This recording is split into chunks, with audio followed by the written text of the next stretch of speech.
అందరికీ నమస్తే. ఈ మధ్య పోలీస్ కేసులు లేకపోతే పోలీస్ అరెస్టులు దానికి అర్థమే మారిపోయేలా కనిపిస్తుంది. పోలీస్ పొద్దంతా హడావిడి ఉంటుంది. ఆ అరెస్ట్ చేసిన చాలా హడావిడిగా తీసుకుపోతారు పోలీసులు.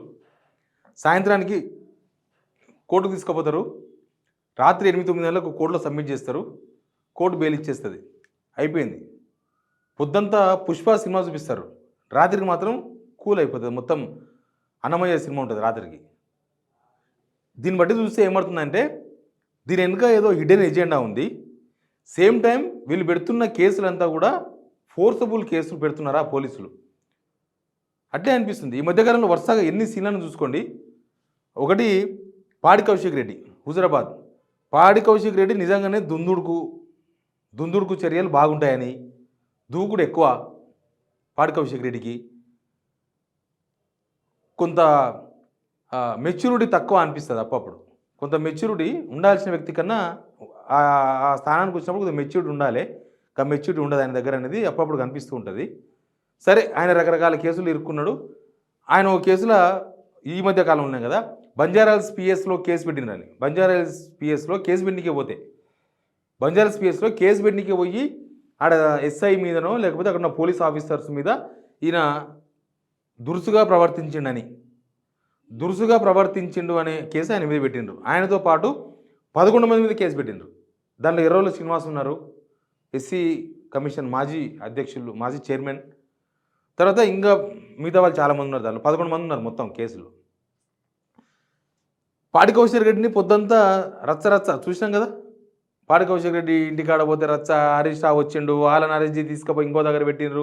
పాడి కౌశిక్ రెడ్డిని సాయంత్రానికి తీసుకొచ్చి ఉస్మానియా హాస్పిటల్లో ఏదో హాస్పిటల్ ఆయనకు చికిత్స అందించి పరీక్షలు చేసి, ఆరోగ్య పరీక్షలు చేసి అక్కడి నుంచి తీసుకుపోయి కోర్టుకు తీసుకుపోతే కోర్టు బెయిల్ ఇచ్చేసింది. రీసెంట్గా బుధవారం నాడు ఎర్రోల శ్రీనివాస్ మధ్యలో, నాకు తెలిసి ఇంకా మధ్యలో ఈయన A3 అనుకుంటా, A1 అయిపోయింది, A2 ఉన్నాడు. A2 ఎవరు? మన్నె గోవర్ధన్ రెడ్డి, ఖైరతాబాద్ రీసెంట్గా బీఎస్పీ నుంచి పోటీ చేసిండు. మన్నె కవిత వాళ్ళ భర్త.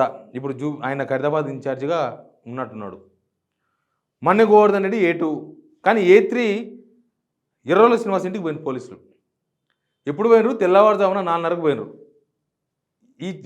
వీళ్ళు తెల్లవారుజామున 4:30కు పోలీసులు ఇంటికి పోయినారంటే నాకు తెలిసి చాలా పెద్ద కేసు. అప్పట్లో తెహాల్కా కేసులో లేకపోతే ఇంకా ఏదైనా అంతకన్నా పెద్ద కేసులు ఏమన్నా ఎర్రవాడ జైలుకు తీసుకుపోయే కేసులేమో అనుకుంటాం మనం. తెల్లవారుజాము 4:30కు పోయి పోలీసులు తలుపు తట్టిర్రు, పిలిచిర్రు, లేపిన్రు నిద్ర. ఏంది అంటే నోటీసులు ఈయనకి వచ్చినామన్నారు. మన 24 hours ఇటా? తెల్లవారుజాము 4:30కు పోయి పోలీసులు నోటీసు ఇచ్చేది ఏముంటుంది? ఆయన్ను అరెస్ట్ చేయడానికి పోయినరు. నోటీసు లేదు, ఎఫ్ఐఆర్ లేదు, ఏమి లేవు ఆయన దగ్గర. పోయిన ఆఫీసర్ దగ్గర అడుగుతున్నారు వాళ్ళు. ఒకసారి వీడియో చూడండి, ఒకసారి అక్కడ ఏం అడిగినరో వాళ్ళు ఏం సమాధానం చెప్తారు ఒకసారి వీడియో చూడండి.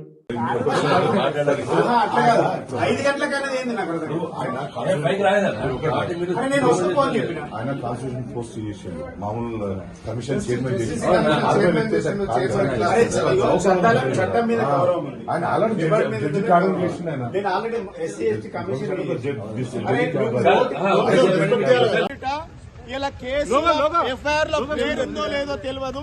ఇలా అన్యాయంగా అక్రమంగా కేసులలో బనాయించి టీఆర్ఎస్ పార్టీ నాయకులను, కార్యకర్తలను ఇబ్బంది పెడతా ఉన్నారు. 4 గంటలకు 5 గంటలకు వచ్చి డోర్లు కొట్టి ఫ్యామిలీని ఇబ్బంది పెట్టడం చాలా దుర్మార్గమైన చర్య. ప్రజాస్వామ్యం ఇస్తామని చెప్పినటువంటి ఈ కాంగ్రెస్ ప్రభుత్వం అప్రజాస్వామికంగా వ్యవహరిస్తూ ఉన్నది. ఎస్సీ ఎస్టీ కమిషన్ చైర్మన్ చేసిన చట్టం అంటే ఏందో తెలుసు. నోటీసులు ఇవ్వకుండా, ఎఫ్ఐఆర్ లో పేరు లేకుండా అరెస్ట్ చేయడం అని మేము తీవ్రంగా ఖండిస్తా ఉన్నాం. ఇది ప్రభుత్వం కుట్రపూరితంగా పెట్టేటువంటి కేసులు. చూసినారు కదా వీడియో. పోలీస్ ఆఫీసర్ దగ్గర ఏమీ లేవు, కానీ అరెస్ట్ చేయనికి వచ్చిండ్రా, నోటీస్ చేయనికి వచ్చిండ్రా, ఏం చేయనికి వచ్చిండ్రో తెలియదు. బీఆర్ఎస్ కార్యకర్తలు చాలామంది వాళ్ళ ఇంటికి పోయినరు. హరీష్ రావు బయలుదేరిన వాళ్ళ ఇంటికి. తీరా చూస్తే ఓ పెద్ద హడావిలి ఆయన తీసుకొచ్చి చింతల్బస్తీ, ఖైరతాబాద్ చింతల్బస్తీ ప్రైమరీ హెల్త్ కేర్ సెంటర్లో ఆయనకు టెస్టులు చేసి కోర్టుకు పోయినరు. జడ్జి దగ్గర పోతే జడ్జి ఏమన్నాడు? ఏం కేసులు అవి? పనికిరాని కేసులు. జడ్జి మాట ఇది. ఆడ ఇంకా ఆయన వీళ్ళు రాసి ఇచ్చిన రిపోర్ట్ ఉంటుంది కదా, ఎఫ్ఐఆర్, దానిలో 2009లో తెలంగాణ ఉద్యమంలో పార్టిసిపేట్ చేసినప్పటి కేసు గురించి కూడా ప్రస్తావించినారు పోలీసులు. ఆ కేసు కొట్టేసింది పాత గవర్నమెంట్. ఎర్రోల శ్రీనివాస్ పైన 2009 అంటే ఉద్యమకారుల మీద పెట్టిన కేసులు కూడా తిరగదోడే ప్రయత్నం చేస్తుందేమో ఈ ప్రభుత్వం అనిపిస్తుంది. ఈ కేసును చూసినాక ఉద్యమంలో కేసులు పెట్టింది ఎవరు తెలుసా? ఉద్యమకారుల మీద కాంగ్రెస్ గవర్నమెంటే పెట్టింది. అప్పుడు కాంగ్రెస్ గవర్నమెంటే, కాకపోతే సమైక్య ఆంధ్ర గవర్నమెంట్. మరి ఆ కేసులను వీళ్ళు ఇప్పుడు చేసి అరెస్ట్ చేసి లేదా ఏదో కేసు అరెస్ట్ చేసి తీసుకుపోయి బలం కోసం 2009లో కూడా ఈయన మీద కేసు ఉండే అని కనీసం సమాచారం లేకుండా పోలీస్ డిపార్ట్మెంట్కి ఆ కేసు కొట్టేసిన సమాచారం కూడా లేకుండా ఉత్తగా పెడితే కోర్టు చివాట్లు వేసి లాస్ట్ బెయిల్ ఇచ్చేసింది ఆయనకి. బెయిల్ ఇచ్చేస్తే బయటకు వచ్చి మాట్లాడాడు. ఆయన మాట్లాడిన వీడియో కూడా చూడండి ఒకసారి. లోపల కోర్టు తర్వాత మాట్లాడండి, కోర్టుకు పోయే ముందు మాట్లాడండి, వచ్చినాక మాట్లాడండి. ఒకసారి వీడియో చూడండి. అరెస్ట్ చేస్తా ఉన్నారు, నిర్బంధిస్తా ఉన్నారు. తెలంగాణ రాజులను గమనించి ఈ ప్రభుత్వం ఎన్ని కేసులు పెట్టినా ఎంత దుర్మార్గంగా వ్యవహరించినా డెఫినెట్ గా ఈ ప్రభుత్వాన్ని ఎండగడతాం, ప్రశ్నిస్తాం. కేసులకు భయపడం. 14 సంవత్సరాలు ఉద్యమం చేసినాం. నాకేందో తెలుసు. ఇట్లా పోలీసు వాళ్ళు సీరియస్నెస్ లేని కేసుల్లో హడావిడి ఎక్కువ చేస్తున్నారు. అంటే ఎడతిరిగి వీళ్ళని అరెస్ట్ చేయాలి. ఇప్పుడు రెగ్యులర్ అయిపోయింది. రేవంత్ రెడ్డి మెదక్ పోతే మెదక్లో అందరిని అరెస్ట్ చేయాలి, స్టేషన్ తీసుకుపోవాలి. రేవంత్ రెడ్డి నల్గొండ పోతే నల్గొండలో ఉన్న ప్రతిపక్ష నేతలు, మాట్లాడే వాళ్ళు, ఎవరైనా ప్రశ్నించే వాళ్ళు, ఏ పాటైనా సరే, ఈవెన్ కాంగ్రెస్ వాళ్ళని కూడా లాస్ట్కి సీఎం రేవంత్ రెడ్డి పోతే అడ్డుకుంటారేమో అని కాంగ్రెస్ కార్యకర్తను కూడా అరెస్ట్ చేసిండ్రు. అయితే ఈ కేసులు ప్రముఖం. ఆ కేసులు ఏమో మామూలుగా పోలీసులు తీసుకుపోతారు, వదిలేస్తారు, అయిపోతుంది. దానిలో పోలీసులు మనం తప్పడాల్సిన అవసరం లేదు. కానీ కోర్టులు రాత్రికి ఒక్క పూటలో బెయిల్ ఇస్తున్నాయంటే పోలీసులు పెడుతున్న కేసులే ఫాల్ట్ ఉందని అర్థం. అంటే వాళ్ళు ఫోర్సబుల్ కేసులు పెడుతున్నారు, ఏదో అలజడి సృష్టించాలి. యాక్చువల్గా సంఘ విద్రోహ శక్తులు అలజడి సృష్టించాలనుకుంటారు. ఇక్కడ అలజడి ఎవరు సృష్టిస్తున్నారో మనకు అర్థమవుతుంది. ఈ 1-2 కేసులు కాదు నేను చెప్పేది. ఓన్లీ పాడి కౌశిక్ రెడ్డి కేసు లేకపోతే ఎర్రోల శ్రీనివాస్ కేసు కాదు. గెల్లు శ్రీనివాస్ అని బీఆర్ఎస్వి అధ్యక్షుడు, విద్యార్థి సంఘం అధ్యక్షుడు. ఆయన ఏమైంది, ఫీజు రియంబర్స్మెంట్ డబ్బులు విడుదల చేయాలని సాంఘిక సంక్షేమ భవనం ముందు ధర్నా చేసినారు మొన్న రీసెంట్గా. ధర్నా చేసి దానిలో వచ్చిన గుంపులో ఉంటారు కొంతమంది ఉత్సాహం అన్నీ ఉంటాయి కదా. పోయినప్పుడు కిటికీ అద్దాలు పలగొట్టారు, కేసులు బుక్ చేసారు. మరుసటి రోజు పొద్దుగాల గెల్లు శ్రీనివాస్ను అరెస్ట్ చేసిండ్రు. ఏమో ఉంటే అరెస్ట్ చేసిండ్రు. ఆయనతో పాటు ఇంకా కొంతమంది అరెస్ట్ చేసారు, 10 మందిని అరెస్ట్ చేసిండ్రు.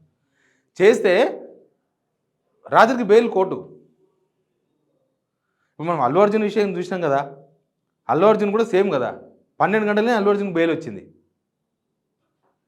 వీళ్ళు పెడుతున్న కేసులు తప్ప లేకపోతే పెద్ద కేసులనే వీళ్ళు ఏదో నామినల్ కేసులు పెడుతున్నారు, సెక్షన్స్ పెడుతున్నారా ఏమో అర్థమైతే లేదు. అంటే అంత ఈజీ అరెస్ట్ కావడము, తర్వాత కోర్టు నుంచి బెయిల్ రావడము ఒక వితిన్ అవర్స్లో అయిపోతుంది. ఇక్కడ పోలీసు వాళ్ళ ఇన్వెస్టిగేషన్ తప్ప అవుతుందా, పోలీసు వాళ్ళు పెడుతున్న కేసులు తప్ప, పోలీసులు పెడుతున్న సెక్షన్లు తప్ప, లేకపోతే ఏదో ఇడెన్ ఎజెండాతో పోలీసులు కేసులు పెడుతున్నారా? ఎందుకంటే ఇప్పుడు నిన్న ఈ టాలీవుడ్ వాళ్ళతోన సీఎం రేవంత్ రెడ్డి మీటింగ్ ఉండే, ఇది హడావిడి నడుస్తున్నాగానే ఎర్రోల శ్రీనివాస్ కాడ హడావిడి స్టార్ట్ అయింది. పొద్దుగాల 4:30 స్టార్ట్ అయితే రాత్రి 9 దాకా ఏముండదు, ఇదే లొల్లి. అరెస్ట్ చేయాలి, అక్కడిక్కడ తిప్పాలి, ఎక్కడెక్కడ తిప్పాలి. సేమ్ అల్లు అర్జున్ అరెస్ట్ చేసి తిప్పలే. చిక్కడపల్లి పోలీస్ స్టేషన్, ఆ నుంచి గాంధీ హాస్పిటల్ నుంచి కోడుకోరు రాత్రి అవుతుంది. సింపుల్ ఒక షెడ్యూల్ అనమాట. పోలీసు వాళ్ళకు ఒక సపరేట్గా ఒక టీం పెట్టింటారు, ఇది తిప్పనీకే తిరగనీకే. దీనిలో ఎవరిని తప్పు పట్టాలి? కేసులు నిలబడతలేవు, కనీసం జడ్జి చివాట్లు పెడుతున్నాడు పోలీసుల కంటే దాన్ని ఏమర్థం చేసుకోవాలి? అవి ఎన్ని రఫ్ కేసులు అంటే అవన్నీ కూడా ఏదో పెట్టాలని పెడుతున్న కేసులు. ప్రభుత్వం పెడుతున్న ప్రెషర్తో పోలీసు వాళ్ళు ఏదో పెట్టాలి, తప్పదు. ఏమైంది, ఆయన అరెస్ట్ చేయవా, కేసు పెట్టినామని ఎవరు అడిగితే మళ్ళీ పోయి అరెస్ట్ చేయాలి. ఏమైంది, దాని మీద కేసు పెట్టవా, ఇద్దరిని మీద 10 మంది మీద కేసు అంటే 10 మంది పెట్టాలి. పోలీసులు ఫోర్స్ఫుల్గా పనిచేస్తున్నారు ఇక్కడ. అదే అర్థమవుతుంది, పోలీసులు చాలా ఫోర్స్ఫుల్గా ఉన్నట్టుగా కనిపిస్తుంది. లేకపోతే ఇంకోటి ఏంటంటే ఢిల్లీ ఏంటంటే కంట్రోలింగ్ ఉండదు. కాంగ్రెస్ గవర్నమెంట్లో కంట్రోలింగ్ ఉండదు. పలానా హోంమంత్రి చెప్తే పోలీసులు స్పందించాలి, లేకపోతే పలానా సీఎం చెప్తే స్పందించాలనేది ఉండదు. గల్లీ కార్యకర్త పోయి నువ్వు ఆయన మీద ఎందుకు కేసు పెడతలేవంటే పాపం పోలీసు వాళ్ళు కేసు పెట్టేస్తున్నారు. ఏమో మళ్ళీ ఈ గల్లీ నాయకుడికి ఎక్కడ లింక్ ఉందో తెలియదు, ఈ గల్లీ నాయకుడికి ఏ పెద్ద లీడర్తో లింక్ ఉందో తెలియదు. ఆయనకి చెప్పగానే ఆయన ఫోన్ చేసి మావాడు చెప్పింది కేసు పెడతావా పెట్టవా. చాలా పోలీస్ స్టేషన్ రిటర్న్ కూడా అవుతున్నాయి కేసులు, మామూలు జనాల మీద పడుతున్నాయి. నేను చెప్పే ఈ ప్రముఖ కేసులు మాత్రమే చెప్తున్నా. ఈ గల్లీ లీడర్ల కేసులు కూడా అవుతున్నాయి బాగా, పోలీస్ స్టేషన్లో ఎక్కువ కేసులు అవుతున్నాయి అట్లాంటివి. ఆయనకి ఏదో పగు ఉంటే తీసుకొచ్చి ఆయన మీద కేసు పెట్టేస్తాడు. అవసరమైతే నేను పలానా మందితో ఫోన్ చేపిస్తా అంటాడు. ఇంకా పోలీసు వాళ్ళు ఆడికి కింద మీద పెట్టాలి కేసు. మళ్ళీ 2 రోజుల తర్వాత ఏం కేసు పెట్టినా పట్టించుకుంటలేమంటే మళ్ళీ అరెస్ట్ చేయాలి. కోర్టుతోన చివాట్లు తినాలి. కోర్టుతోన పోలీసులు చివాట్లు తినే కేసులు పెడుతున్నారంటే అర్థం చేసుకోండి. ఏం ఇప్పుడు ఎర్రోల సినిమా ఏమంత అర్జెంట్ ఉండే, తెల్లవారుదాం 4 గంటలకు పోయి ఫోర్స్ఫుల్గా ఎందుకు అరెస్ట్ చేసే ప్రయత్నం చేసిండ్రు? ఏమి విషయం చెప్పకుండా ఎందుకు అరెస్ట్ చేసే ప్రయత్నం చేసిండ్రు? 2009 ఉద్యమకాలం నాడు కేసు గురించి ఎందుకు ప్రస్తావించిండ్రు? కొట్టేసిన కేసు గురించి అంటే పోలీసులు గుర్తులేదు ఆ కేసు కొట్టేసిన సంగతి. ఎనీవే పోలీసులు చాలా ఫోర్స్గా ఉన్నారు. ఇక్కడ ఒకదానే కాదు, చాలా జిల్లాల్లో కూడా అట్లాంటివి అవుతున్నాయి. చాలా ఫోర్స్గా పనిచేస్తున్నారు. వాళ్ళని చాలా ఇబ్బందికరంగా ఈ ప్రభుత్వం ఇబ్బంది పెడుతుంది అనేది మాత్రం క్లియర్గా అర్థమవుతుంది. కేసులన్నీ బెయిల్ అని చూస్తే. Please subscribe signal TV.